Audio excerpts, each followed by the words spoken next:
Welcome to Sri Lanka.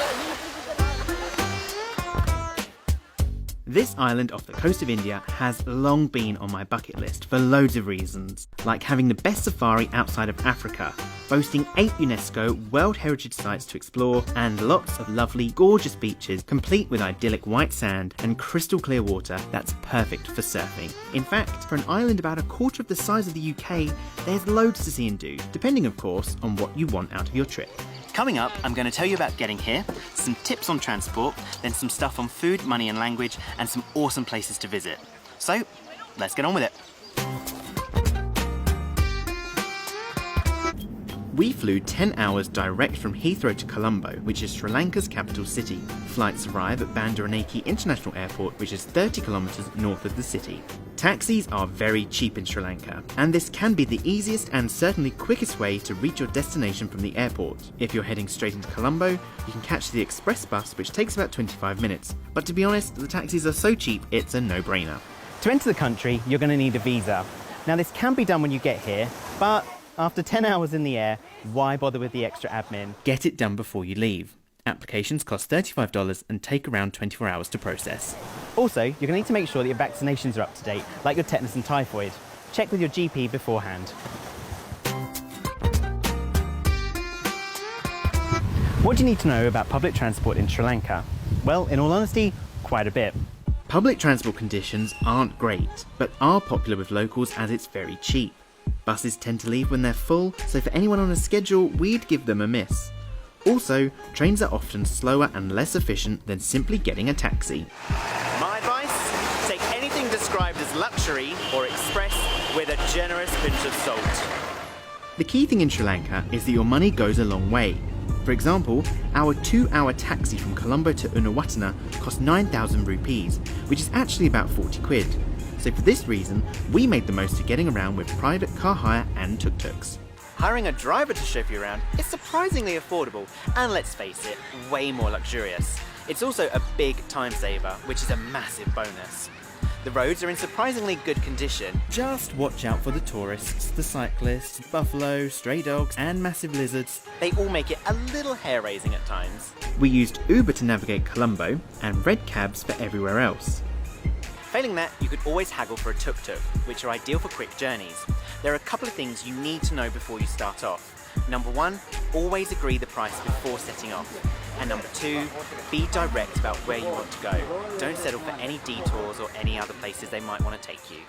Anyway, up next, here are some of my favourite things to do in Sri Lanka. Unawatana is loved by locals and tourists alike.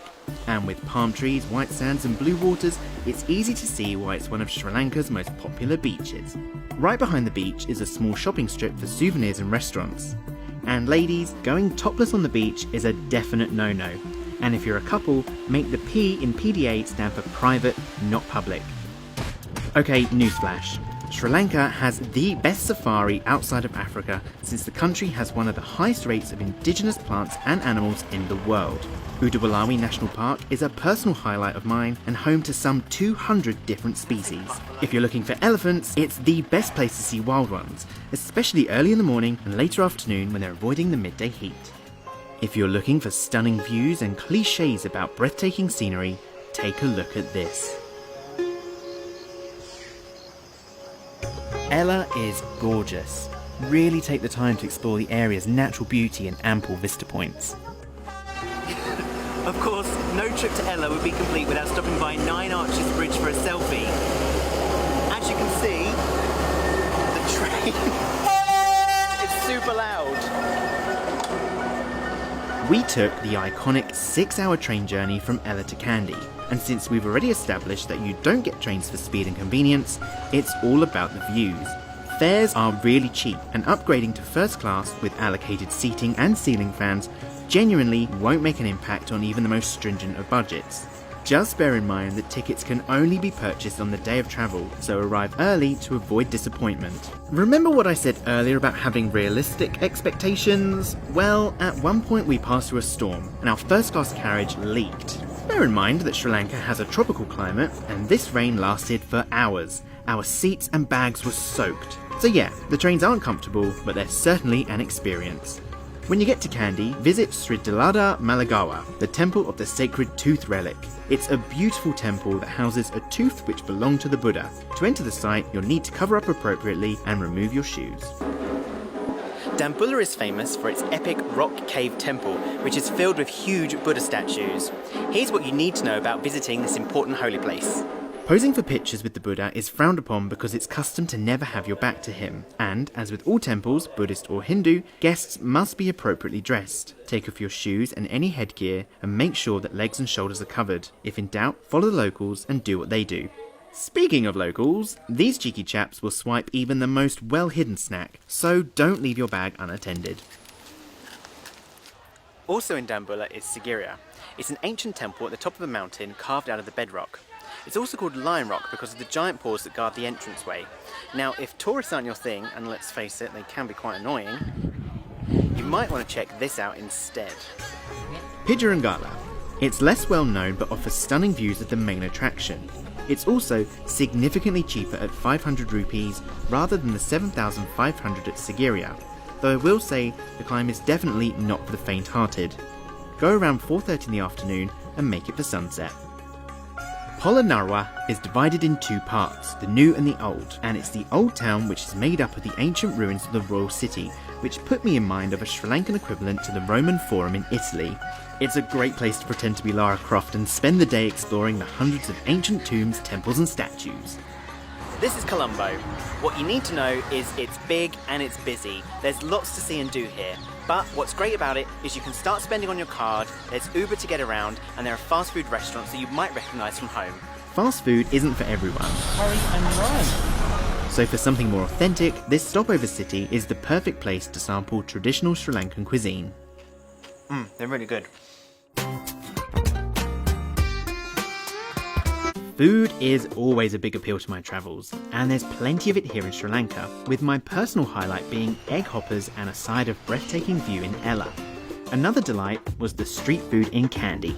So I'm here in a very noisy Kandy. Just bought some street food from the market.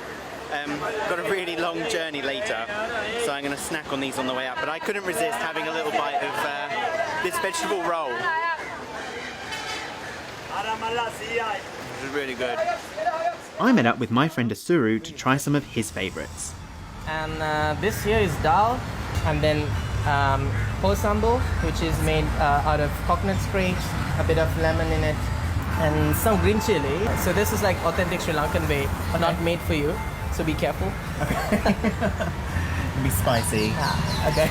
And if you just show this to a Sri Lankan person as this could be like Sri Lankan breakfast. People think, oh, you're having breakfast. It's a breakfast. But yeah, the more you add, like more items you add, the more you add, like, you know, white rice, it could be for lunch. Okay, so the meals get bigger as the day goes on. Yeah. Wow.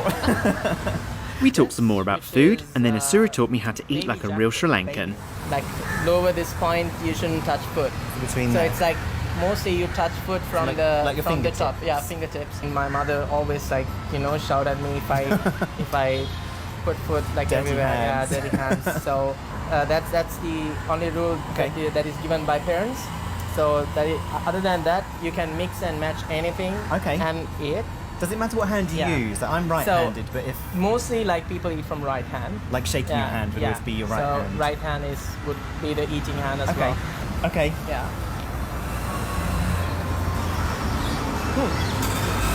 That was really good. Good.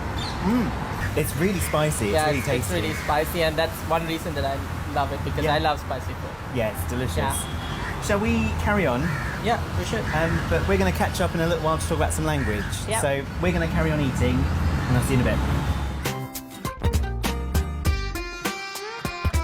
We do have two main languages, Yes. which is Sinhalese and Tamil. Sinhalese and Tamil. Yeah, Sinhalese is the most spoken language in Sri Lanka. Karunakara is like please. Karunakara. But you can use please also. Please. Yeah.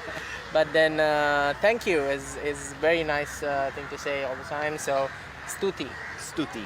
Yeah, stuti. Stuti. Yeah, you can make anyone happy by saying stuti. I'll remember that. Yeah, stuti. Stuti. And then, as in any country, we also do have like our welcome phrase, which is called Ayubowan. Ayubowan. Ayubowan. And when you say Ayubowan, you usually like put your hands together and say Ayubowan, like with a little bow. Okay. Yeah. So, So yeah, Ayubowan is like, even there are images in the airport, like in many other places, with this sign, which usually means Ayubowan or welcome. Okay. Yeah. Okay. And also say, mostly when a guy sees another guy, there's this like phrase that we use called machang. Machang. Yeah. Machang. So you can also say like, hey machang. Hey machang. Bilang again. So you get into a tuk-tuk, you say hi, and then there's a tuk-tuk driver in front and you're in the back, and then you want to go straight first. Okay. So you say Kelin Yanna. Kelin Yanna. Yeah. Perfect. Yeah. Kelin Yanna. So left please would be like Vamata and Dakunata. Dakunata. Yeah, Dakunata is to your right. To your right. Yeah, Vamata and Dakunata. And then, or you can say also Ho Navatana. Navatana is like stop, but that's longer. Okay. So if you just say like Ho, it's Ho. yeah, that's Ho. stop. Yeah, stop. Yeah. And how do I say goodbye? It's usually bye, but Bye. when we say see you again would be Navata Hamuemu. Navata Hamuemo. Yeah. So, on that note, Yeah. Stuti Stuti. and Navata Hamuemo. Yeah, Navata Hamuemu. There we go. Thank you very much for that. Thank you. Yeah.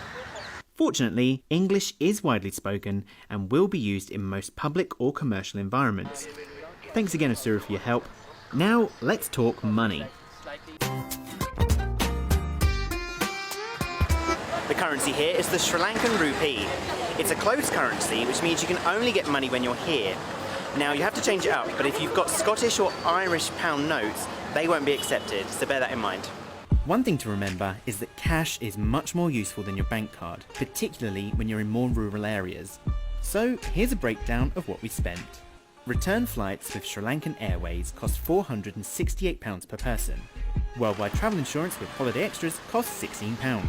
3 hours in the #1 lounge at Heathrow, also with, you guessed it, Holiday Extras, cost £32 each. A guest room in Dambulla cost £40 per night. This street food and candy was 145 rupees, that's about 66 pence. This authentic Sri Lankan curry was 400 rupees. 1.5 litres of bottled water costs around 95 rupees. And while we're talking water, the bottle must be sealed and definitely don't drink from the tap. Entrance to the cave temple in Dambulla, 1,500 rupees. Elephant safari at Udawalawi National Park was 17,000 rupees each. Donations, when visiting free religious sites, we suggest 500 rupees. If you're planning to spend your remaining rupees in duty-free, bear in mind that they only accept American dollars, so make sure you change them up before going through security. For up-to-date exchange rates, you can check xe.com or download their app. And as our time in Sri Lanka comes to a close, make sure you subscribe for more awesome travel guides. So, that's it for Sri Lanka. I have had an amazing time. We've explored the country, we've gone on safari and seen wild elephants, I've eaten far too much food, and I'm now going to go home and tell all of my friends and family to just come and do the same. Anyway, on that note, I'm going to go and I'll see you next time. Bye bye.